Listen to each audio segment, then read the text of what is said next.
清华大学的成功湖去年开始种植，今年5月完工。为着要维持水域的生态平衡，学校是邀请生态专家来做研究，伫成功湖放草鱼等等的5种鱼仔仔来净化水质。清华大学内底成功湖过去因为日本海军第6燃料厂有消防需求，乌即窟人工湖，后来清华大学适校变做学生参附近民众运动散步的好所在。毕业30多年的校友讲起过去有满满回忆。想当年，我就应该35年前，我在是大2的时候吧。那时候其实有一次机会我们去捞鱼，应该是说捕鱼啊。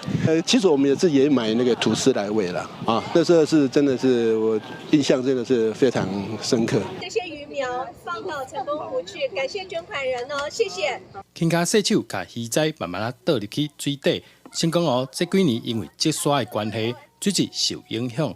除了整治工程，还要邀请生态专家，利用鱼仔的特性，要水质会当保持清气。这个青鱼就可以觅食这些福寿螺，所以可以减轻外来种的入侵威胁。草鱼呢，可以抑制一些多余乱生的水草。鲢鱼呢，可以吃浮游植物。可以让优氧化的元凶可以转换到鱼的身上。